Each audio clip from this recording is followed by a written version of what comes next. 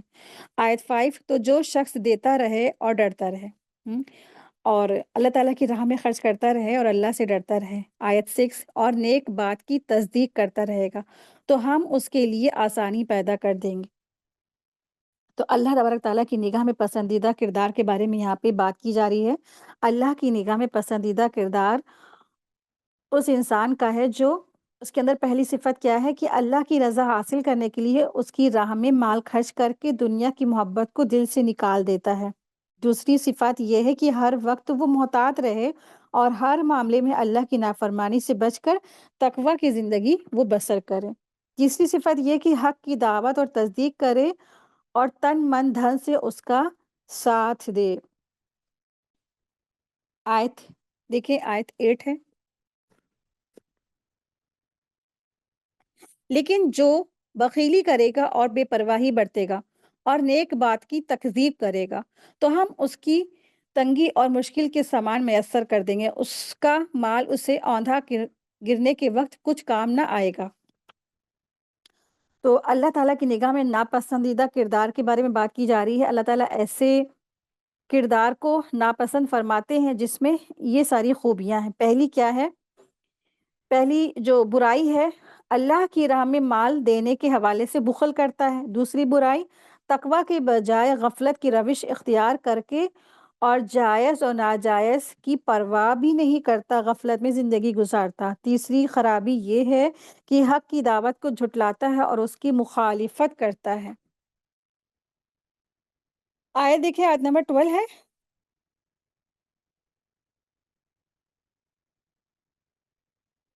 راہ دکھا دینا ہمارے ذمے ہے اور ہمارے ہی ہاتھ ہے آخرت اور دنیا۔ میں نے تو تمہیں شعلے مارتی ہوئی آگ سے ڈرایا ہے جس میں صرف وہ بدبخت ترین لوگ داخل ہوں گے جنہوں نے جھٹلایا اور اس کی پیروی سے منہ پھیر لیا۔ اس سے ایسا شخص دور رکھا جائے گا جو پرہیزگار ہوگا، جو پاکی حاصل کرنے کے لیے اپنا مال دیتا ہوگا۔ آیت نمبر 19، 20 اور 21 دیکھیں۔ کسی کا اس پر کوئی احسان نہیں کہ جس کا بدلہ دیا جا رہا ہو، بلکہ صرف اپنے پروردگار بزرگ اور بلند کی رضا، یقیناً وہ اللہ تعالیٰ بھی عنقریب رضامند ہو جائے گا۔ تو آیت 14 سے لے کے 16 تک کی ظالموں کا انجام بتایا گیا ہے اور جو نیک شخص ہے اس کے بارے میں بتایا گیا ہے 17 سے لے کے 21 تک کی۔ سورہ ضحیٰ ہے۔ سورہ جو ضحیٰ ہے یہ بھی مکی صورتوں میں سے ہے۔ بسم اللہ الرحمن الرحیم مطلوب ہوتی ہے۔ اس سورہ کا پہلا لفظ والضحیٰ ہے۔ ضحیٰ کے معنی ہوتے ہیں چاشت کا وقت، یعنی دھوپ کے چڑھنے کا وقت۔ چنانچہ اسی مناسبت سے اس سورہ کا نام سورہ ضحیٰ ہے۔ بسم اللہ الرحمن الرحیم۔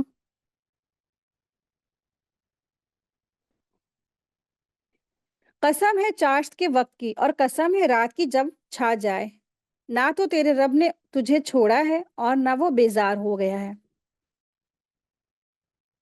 دراصل ان آیتوں کی شان نزول میں ایک حدیث ملتی ہے، مسند احمد میں ہے کہ حضور نبی صلی اللہ علیہ وسلم جب بیمار ہو گئے اور 1 یا 2 راتوں تک آپ صلی اللہ علیہ وسلم پر تہجد کی نماز کے لیے وہ نہ اٹھ سکے، تو ایک عورت کہنے لگی کہ تجھے تیرے شیطان نے چھوڑ دیا، نعوذ باللہ۔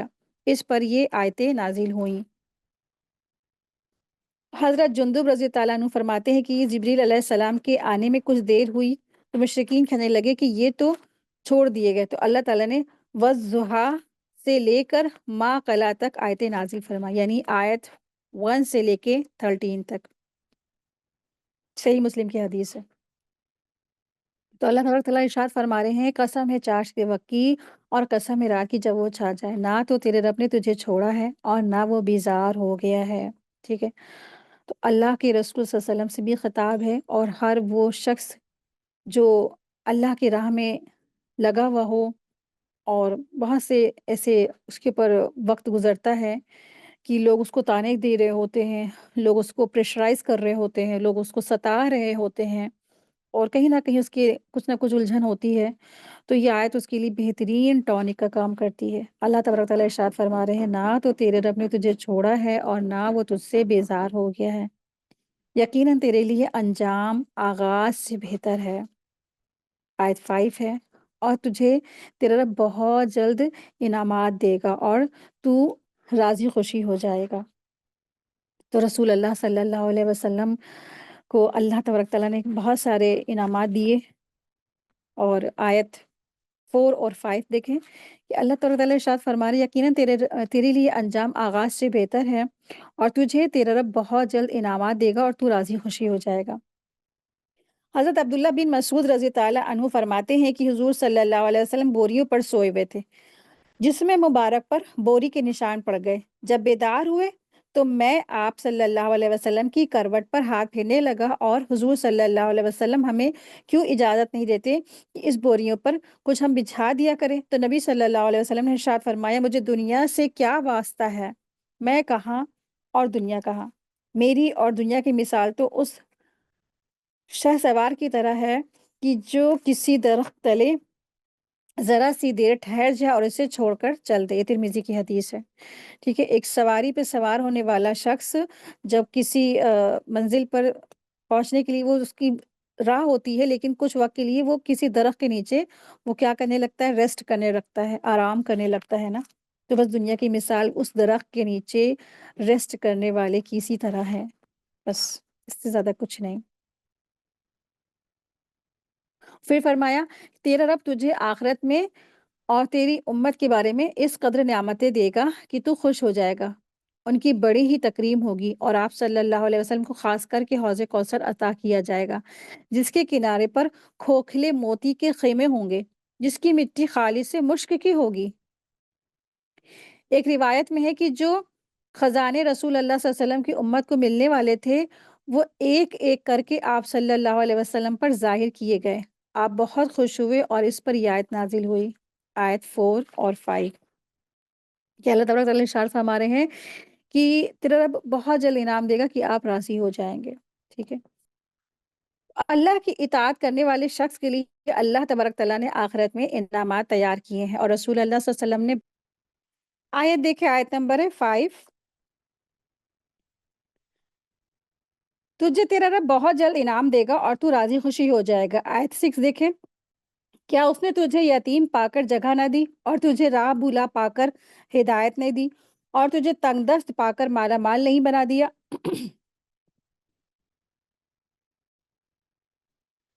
پس یتیم پر تو بھی سختی نہ کیا کر، اور نہ سوال کرنے والے کو ڈانٹ ڈپٹ، اور اپنے رب کے احسانوں کو بیان کرتا رہے۔ تو دراصل یہاں پر اللہ تبارک تعالیٰ ارشاد فرما رہے ہیں، امت سے خطاب ہے، ہر ایمان والے سے خطاب ہے کہ سوال کرنے والے کو مت جھڑکو، یتیم پر سختی مت کرو۔ تم سے جو ہے سوال کر رہا ہے، تم سے جو بات کہہ رہا ہے کہ مجھے اللہ تعالیٰ کے نام پہ دے دو، تو سوالی کے سوال کرنے والے کو تم کیا ہے، ڈانٹ ڈپٹ مت کرو، غریب مسکین بندوں پر تکبر نہ کرو، اور نہ انہیں ڈانٹو ڈپٹو، برا بھلا بھی نہ کہو، سخت سست اور غلط بات، غلط الفاظ زبان سے مت لاؤ۔ اگر مسکین کو کچھ نہیں دے سکتے ہو تو بھلا برا بھی ان کو مت کہو، اور یا اگر کچھ نہیں دے سکتے تو اچھے لہجے میں اچھا جواب دے کر نرمی سے ان کو منع کر سکتے ہو، لیکن کیا ہے، برا بھلا نہیں کہنا ہے، ڈانٹ ڈپٹ نہیں کرنا ہے، سختی لہجہ نہیں اختیار کرنا ہے۔ پھر فرمایا اللہ تبارک تعالیٰ نے کہ اپنے رب کے احسانوں کو بیان کرتا رہے۔ تو رب کی رحمت، اللہ تبارک تعالیٰ کی جو نعمتیں ہیں، رحمتیں ہیں، ان کا جو ہے تذکرہ کر کے کیا ہے، اللہ تبارک تعالیٰ کا شکر ادا کرتا رہے۔ کہ اللہ نے تمہیں فقراء سے، غریبی سے اللہ تعالیٰ نے تمہیں نواز دیا۔ تو آپ دیکھیں کہ ہم سب کی زندگیوں میں ایک وقت وہ تھا کہ ہم سب کیا ہے، قابل ذکر نہیں تھے۔ اس حالت میں تھے کہ ہماری کوئی پہچان نہیں تھی، کوئی بھی ہماری شخصیت نہیں تھی۔ پھر اللہ ہمیں دنیا میں لے کر آئے۔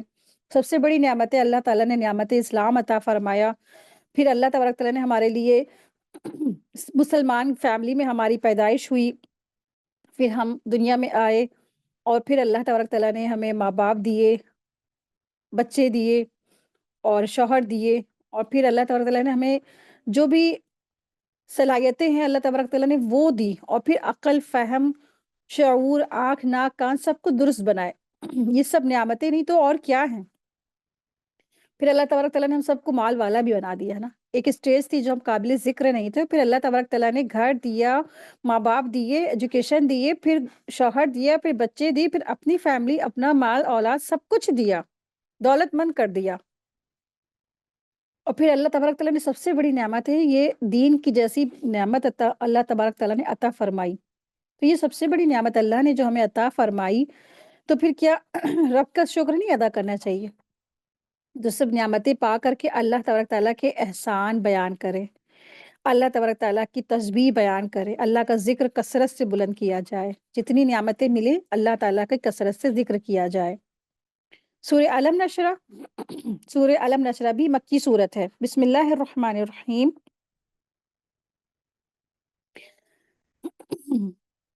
اس سورہ کی پہلی آیت علم نشرہ لکا صدرکا ہے۔ اسی مناسبت سے اس سورہ کا نام انشرح ہے، اور اس سورہ کو علم نشرہ یا سورہ شرح بھی کہتے ہیں۔ اس سورہ میں 8 آیتیں ہیں۔ بسم اللہ الرحمن الرحیم۔ آیت 1 دیکھیں۔ کیا ہم نے تیرا سینہ کھول نہیں دیا اور تجھ پر تیرا بوجھ ہم نے اتار دیا، جس نے تیری پیٹھ توڑ دی تھی، اور ہم نے تیرا ذکر بلند کر دیا۔ تو البتہ مشکل کے ساتھ آسانی ہے، یقیناً دشواری کے ساتھ سہولت ہے۔ پس جب تو فارغ ہو تو عبادت پہ محنت کر اور اپنے پروردگار ہی کی طرف دل لگا۔ اللہ تبارک تعالیٰ ارشاد فرمانے کیا ہم نے تیرا سینہ کھول نہیں دیا، یعنی ہم نے تیرے سینے کو منور کر دیا، چوڑا، کشادہ اور رحمت و کرم والا کر دیا۔ تو سورہ انعام آیت نمبر 125 میں جیسے اللہ تبارک تعالیٰ ارشاد فرماتے ہیں کہ جسے اللہ تعالیٰ نے ہدایت دینا چاہا تو اس کے سینے کو اسلام کے لیے کھول دیا۔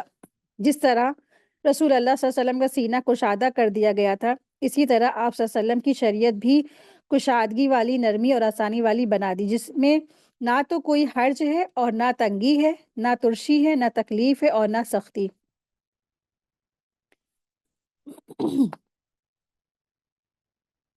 آیت دیکھیں، آیت ہے 8 ہے آیت۔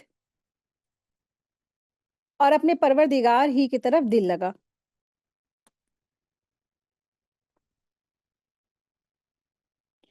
نیکسٹ سورہ ہے سورہ 3۔ بسم اللہ الرحمن الرحیم۔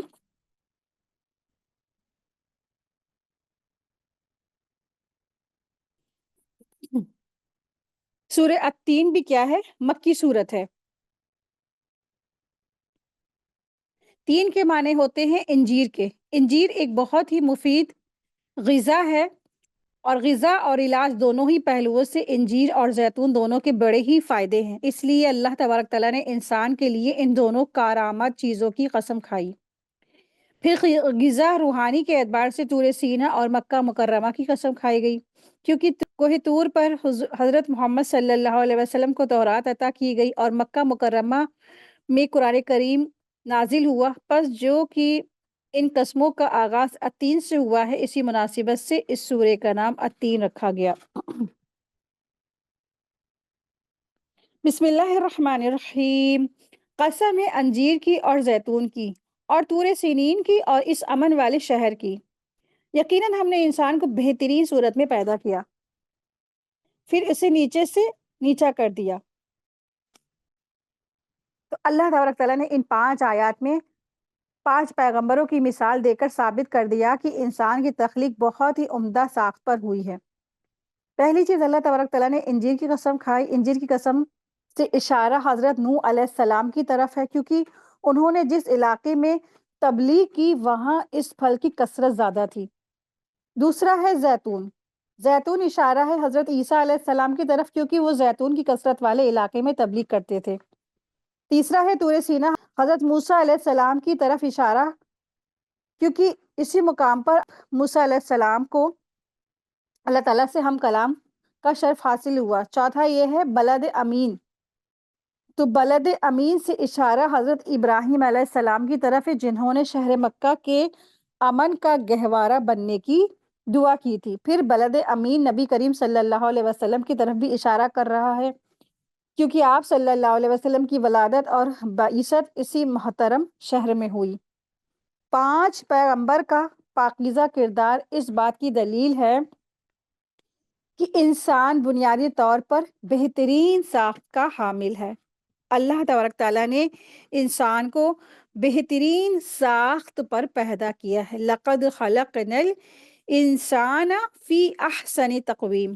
اللہ تبارک تعالیٰ ارشاد فرما رہے ہیں کہ ہم نے انسان کو بہترین ساخت پر پیدا کیا، اشرف المخلوقات بنایا، بہترین خوبصورت بنایا، خوبصورت ہاتھ پیر، شکل صورت، سب کچھ جسم، سب کچھ بہترین بنایا۔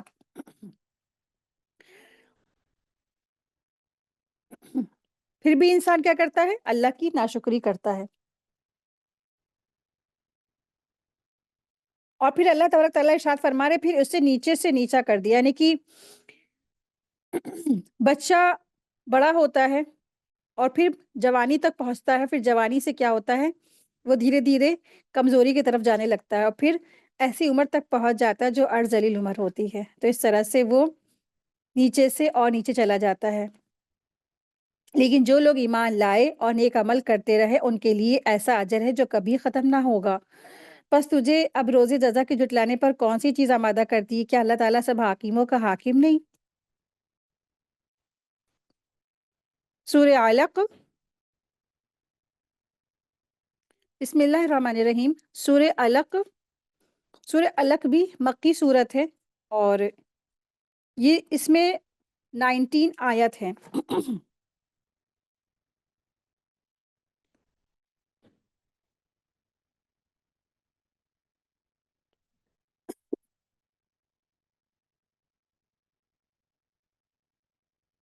بسم اللہ الرحمن الرحیم۔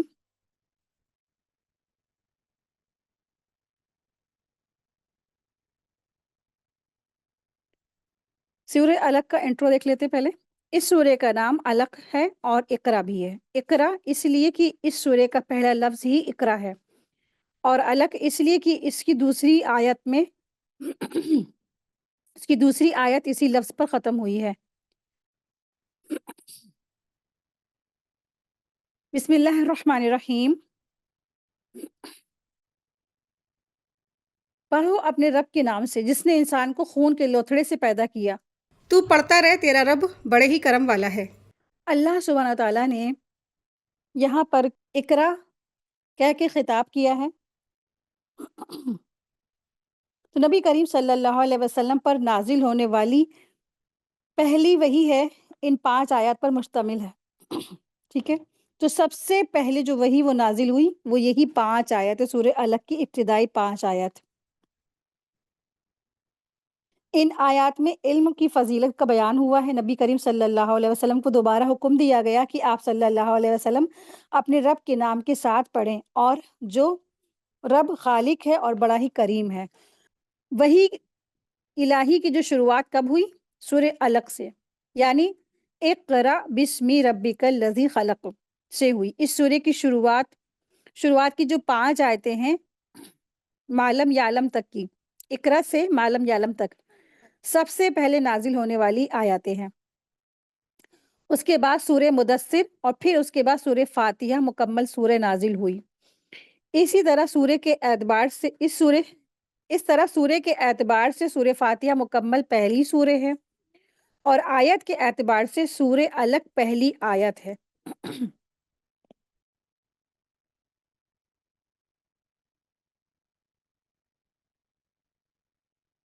تو اللہ تبارک تعالیٰ نے یہاں پر ارشاد فرمایا، پڑھو اپنے رب کے نام سے جس نے انسان کو خون کے لوتھڑے سے پیدا کیا، اور تو پڑھتا رہے، تیرا رب بڑے ہی کرم والا ہے۔ تو پہلی جو قرآن کی وہی نازل ہوئی پڑھنے کے نام سے نازل ہوئی کہ پڑھنے کے لیے پڑھیے، لیکن آج امت کے جو لوگ ہیں وہ پڑھائی سے ہی دور بھاگتے ہیں۔ انا انزلناہ فی لیلۃ القدر، ہم نے اسے قدر کی رات میں نازل کیا ہے۔ انزلناہ کا جو ہو ہے قرآن کی طرف اشارہ ہے۔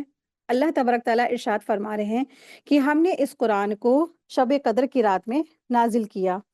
یہاں پر جو لفظ آیا ہے فی لیلۃ القدر، اللہ تبارک تعالیٰ ارشاد فرما رہے ہیں کہ ہم نے اسے قدر کی رات میں نازل کیا ہے۔ تو قدر کا معنی ہے عظمت، اور اس طرح شب قدر کا معنی ہوا عظمت والی رات، یعنی عزت والی رات۔ یہ وہ رات ہے جس میں نبی صلی اللہ علیہ وسلم پر پہلی وحی نازل ہوئی، جبکہ رسول اللہ صلی اللہ علیہ وسلم غار ہیرا میں بیٹھے ہوئے تھے۔ چونکہ اس رات کو یہ فضیلت حاصل ہوئی اور اس میں قرآن نازل ہونا شروع ہوا، اس لیے اسے لیلۃ القدر کہا گیا۔ اسی کو سورہ دخان میں لیلۃ المبارکہ، مبارک رات بھی کہا گیا ہے۔ قدر کا ایک اور معنی ہے، قدر کا دوسرا معنی تقدیر کے ہیں، یعنی تقدیر والی رات۔ اس رات میں تمام مخلوق کے لیے جو کچھ تقدیر میں لکھا ہے، اس کا جو حصہ اس سال رمضان کے مہینے سے اگلے رمضان کے مہینے تک پیش آنے والا ہے، وہ 4 فرشتوں کو دے دیا جاتا ہے۔ حضرت ابن عباس رضی اللہ عنہ ان 4 فرشتوں کے نام اس طرح گنائے ہیں: حضرت اسرافیل علیہ السلام، حضرت میکائیل علیہ السلام، حضرت عزرائیل علیہ السلام، حضرت جبریل علیہ السلام۔ ان لوگوں کو اسی طرح ہر رات ان لوگوں کو اسی رات میں ہر انسان کی عمر، موت، رزق اور بارش لکھوا دی جاتی، یہاں تک کہ جس شخص کو اس سال میں حج نصیب ہونا ہوگا وہ بھی لکھ دیا جاتا ہے۔ اللہ سبحانہ تعالیٰ ارشاد فرما رہے ہیں کہ انا انزلناہ فی لیلۃ القدر، بے شک ہم نے اس قرآن کریم کو شب قدر کی رات میں نازل کیا۔ اور شب قدر کس میں آتی ہے؟ رمضان میں۔ اور ایک صحابی کا قول ہے کہ وہ فرماتے ہیں کہ جتنی بھی آسمانی کتابیں ہیں وہ بھی رمضان میں نازل ہونا شروع ہوئیں۔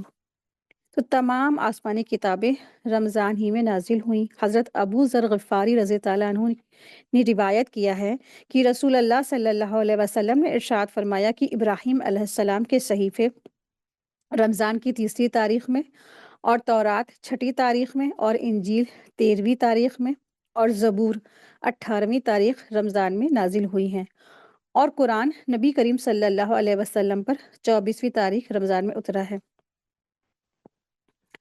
آیت 2 دیکھیں، اللہ سبحانہ تعالیٰ ارشاد فرما رہے ہیں وما ادراک ما لیلۃ القدر، اور آپ کو کیا معلوم کہ قدر کیا چیز ہے، قدر کی رات کیا ہے۔ یہ سوال اس رات کی عظمت کے بیان کے لیے ہے، یعنی مخلوق میں سے کوئی ایسا ہے ہی نہیں جو اس رات کی عظمت جان سکے اور بتا سکے۔ یہ جاننا اور بتانا اللہ تعالیٰ ہی کا کام ہے۔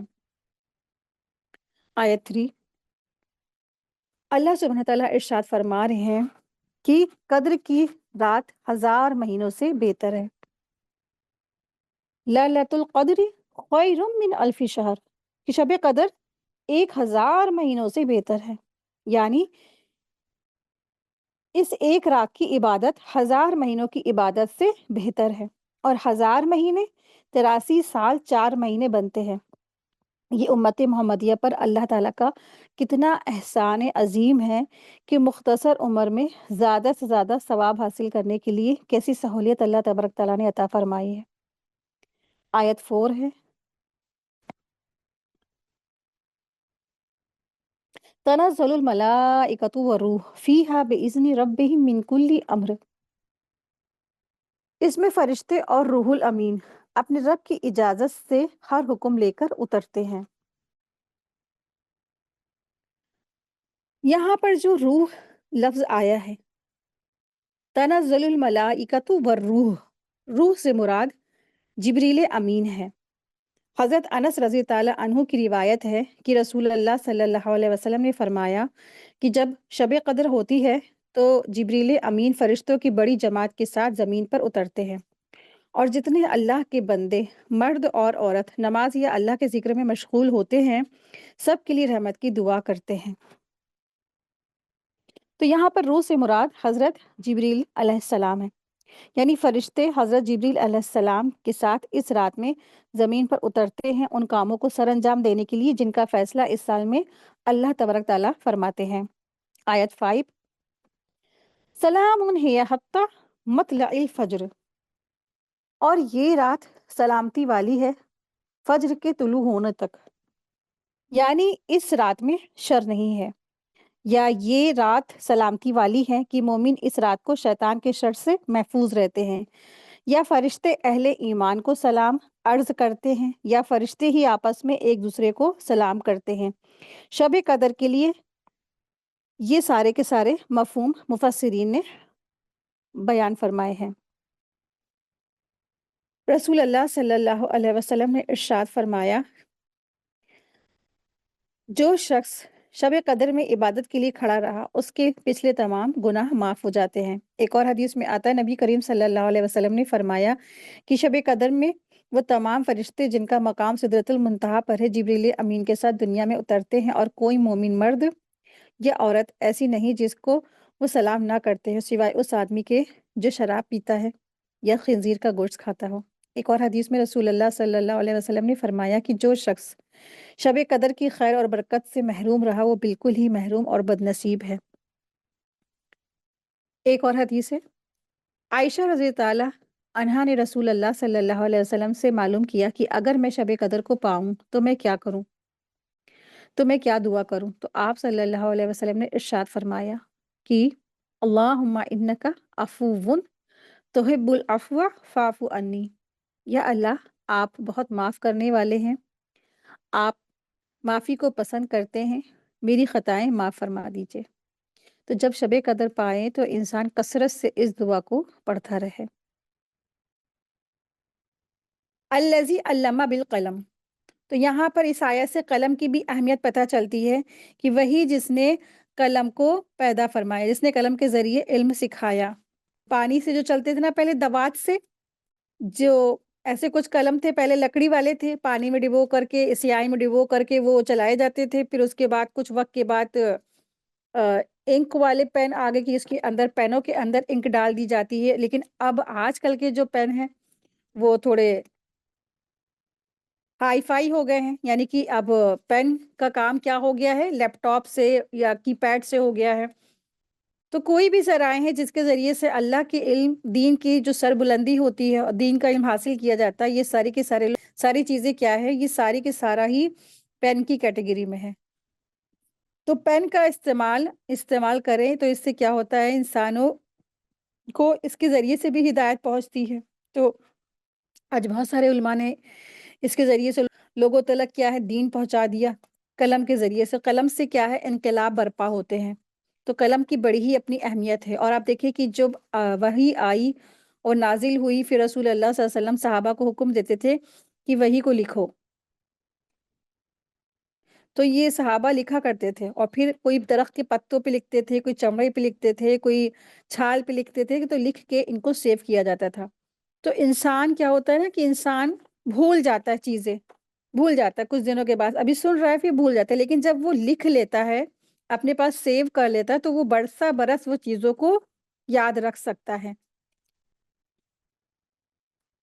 آیت دیکھیں، آیت 6 سے ہے، سچ مچ انسان تو آپے سے باہر ہو جاتا ہے اس لیے کہ وہ اپنے آپ کو بے پرواہ سمجھتا ہے، یقیناً لوٹنا تیرے رب کی طرف ہے، بھلا اسے بھی تو نے دیکھا جو بندے کو روکتا ہے جبکہ وہ بندہ نماز ادا کرتا ہے، بھلا بتلا تو اگر وہ ہدایت پر ہوتا یا تقوی کی تعلیم دیتا تو کتنا اچھا ہوتا۔ اچھا یہ بھی بتا کہ اگر یہ جھٹلاتا ہو اور منہ پھیرتا ہو، کیا یہ نہیں جانتا کہ اللہ تعالیٰ اسے خوب دیکھ رہا ہے؟ یقیناً اگر یہ باز نہ رہا تو ہم اس کی چوٹی پکڑ کر گھسیٹیں گے، ایسی چوٹی جو جھوٹی خطا کار ہے۔ یہ اپنی مجلس والوں کو بلا لیں، ہم بھی دوزک کے پیادے کو بلا لیں گے۔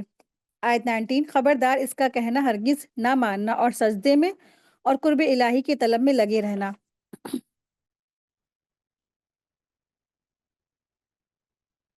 سورہ قدر ہے۔ بسم اللہ الرحمن الرحیم۔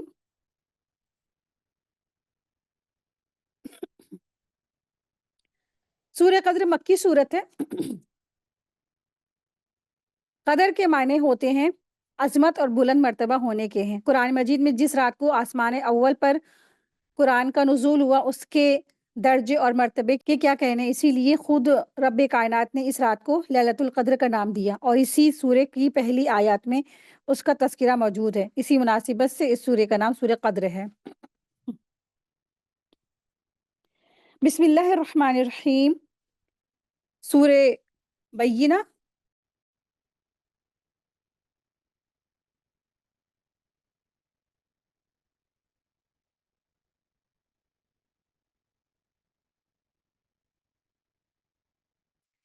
بسم اللہ الرحمن الرحیم۔ سورہ بینہ مدنی سورت ہے۔ اس سورہ کی پہلی آیت میں یہاں کی یعنی کہ جو پہلی آیت ہے وہ بینہ کے لفظ سے ختم ہوئی ہے، ٹھیک ہے۔ لم یکن الذین کفروا، اور جہاں پہ ختم ہوئی ہے وہ بینہ ہے، تو جس کے معنی واضح اور روشن دلیل کے۔ بینہ کے معنی کیا ہوتے ہیں؟ واضح اور روشن دلیل کے۔ اسی مناسبت سے اس سورہ کا نام بینہ ہے۔ اس سورہ کا ایک اور نام ہے لم یکن الذین کفروا، کیونکہ نا اسی لفظ سے سورہ کا آغاز ہوتا ہے۔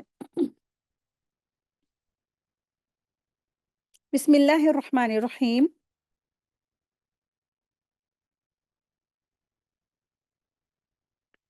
آیت 1 دیکھیں۔ اہل کتاب کے کافر اور مشرک لوگ جب تک کہ ان کے پاس ظاہر دلیل نہ آ جائے باز رہنے والے نہ تھے۔ وہ دلیل یہ تھی کہ اللہ تعالیٰ کا ایک رسول صلی اللہ علیہ وسلم جو پاک صحیفے پڑھے جن میں صحیح اور درست احکام ہوں۔ اہل کتاب اپنے پاس ظاہر دلیل کے آ جانے کے بعد ہی اختلاف میں پڑھ کر متفرق ہو گئے۔ آیت 5۔ انہیں اس کے سوا حکم نہیں دیا گیا، صرف اللہ کی عبادت کریں، اسی کے لیے دین کو خالص رکھیں، ابراہیم حنیف کے دین پر، اور نماز کو قائم رکھیں اور زکوٰۃ دیتے رہیں، یہی صحیح اور مضبوط دین ہے۔ آیت دیکھیں، آیت نمبر 6۔ بے شک جو لوگ اہل کتاب میں سے کافر ہوئے اور مشرکین، وہ دوزخ کی آگ میں جائیں گے جہاں وہ ہمیشہ ہمیشہ رہیں گے، اور یہ لوگ بدترین خلائق ہیں۔ بے شک جو لوگ ایمان لائے اور نیک عمل کیے، یہ وہ لوگ ہیں جو بہترین خلائق ہیں۔ ان کا بدلہ ان کے رب کے پاس ہمیشگی والی جنت ہے، جن کے نیچے نہریں بہہ رہی ہیں، ہمیشہ ہمیشہ رہیں گے۔ اللہ تعالیٰ ان سے خوش رہے گا، اور اس کے لیے جو اپنے پروردگار سے ڈرے۔ سورہ زلزال۔ سورہ زلزال بھی کیا ہے؟ سورہ زلزلہ یا زلزال، اس کا نام دو ہیں، تو یہ بھی سورت کیا ہے؟ مکی سورت ہے۔ تو اس کا تھوڑا انٹرو دیکھ لیتے ہیں، اس کا تعارف دیکھ لیتے ہیں۔ بسم اللہ الرحمن الرحیم۔ اس سورہ کا پہلا کلمہ اذا زلزلت ہے، جس میں قیامت کا زلزلہ آنے کی خبر دی گئی ہے۔ اسی مناسبت سے اس سورہ کا نام زلزال بھی ہے، اور زلزلہ بھی ہے، اور اذا زلزلہ بھی ہے، ٹھیک ہے۔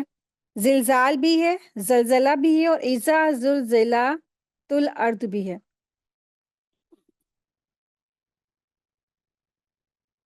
بسم اللہ الرحمن الرحیم۔ جب زمین پوری طرح جھنجھوڑ دی جائے گی اور اپنے بوجھ باہر نکال پھینکے گی، انسان کہنے لگے گا کہ اس سے کیا ہو گیا ہے۔